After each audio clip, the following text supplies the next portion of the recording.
بار دیگر ضرورت اجماع منطقه‌ای و جهانی علیه اقدامات قانون شکنانه رژیم صهیونیستی را آشکار کرد. دو کشور از نهادهای بین المللی به ویژه شورای امنیت سازمان ملل متحد می‌خواهیم تا با اجتناب از استانداردهای دوگانه نقش فعالی در جلوگیری از تجاوز به خاک کشورهای عضو، گسترش دامنه جنگ، تعرض به حاکمیت کشورها و کشتار مردم غیر نظامی رو برآورد. اسرائیلی جارحیت پر پاکستان کی حمایت پر شکر گزار. ہم پاکستان کے ساتھ تعلقات مزید مضبوط بنائیں گے. ایرانی صدر پرعزم ڈاکٹر مسعود پزشکیان بولے عصر حاضر میں اتحاد مسلمہ کی اشد ضرورت ہے. اسرائیل نے خطے کی سلامتی داؤ پر لگا دی. سلامتی کونسل کو نوٹس لینا چاہیے.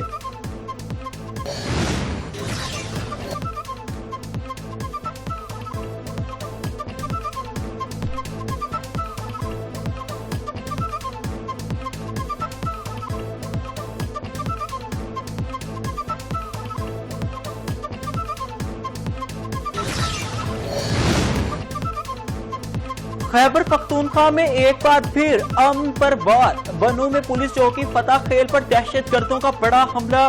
ڈیوٹی پر مامور اہلکار شہید، 3 زخمی ہو گئے. جوابی کارروائی میں 3 دہشت گرد جہنم واصل.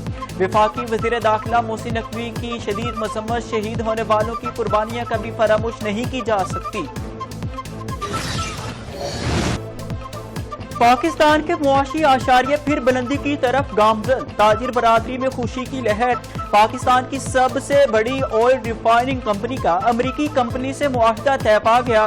امریکہ پاکستان کے وسیع تیل ذخائر کی تلاش اور ترقی میں تعاون کرے گا. پاکستانی مصنوعات امریکی منڈیوں میں بیچی جا سکیں گی.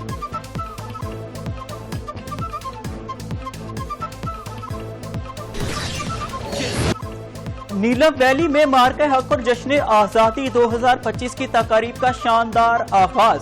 کیل میں تقریبات کا آغاز. اعلیٰ عسکری اور سول حکام اور عوام کا جمع غفیر. مختلف کھیلوں کے مقابلے. نوجوانوں کی بھرپور شرکت.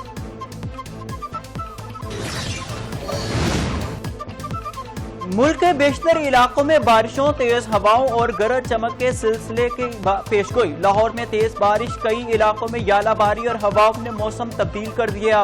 پہاڑی علاقوں میں اچانک سیلاب اور لینڈ سلائیڈنگ کا خدشہ. مونسون کے چھٹے سپیل نے موجود سیلابی صورتحال کو مزید سنگین بنانے کا الارم دے دیا.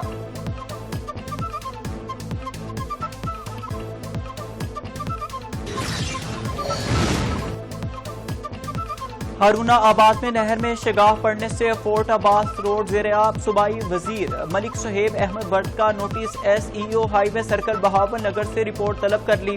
شگاف پور کرنے کے لیے محکمہ انہار سے تعاون کرنے اور شاہراہ پر بڑی گاڑیوں کو گزرنے کا داخلہ عارضی طور پر بند کرنے کی ہدایت.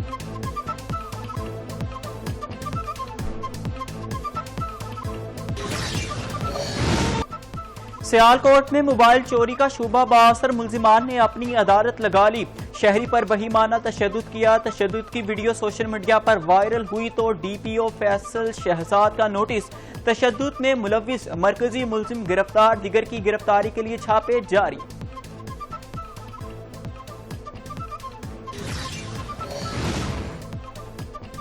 اور غزہ میں اسرائیلی فوج کے مظالم نہ رک سکے. امداد کے منتظر مزید 62 فلسطینی شہید. اقوام متحدہ کی رپورٹ کے چونکا دینے والے انکشافات. جنگ کے دوران اب تک 1373 سے زائد فلسطینی بھوک سے نڈھال ہو کر شہید ہو گئے. رہائشیوں کا حوصلہ جواب دینے لگا. مسیحاؤں کے منتظر.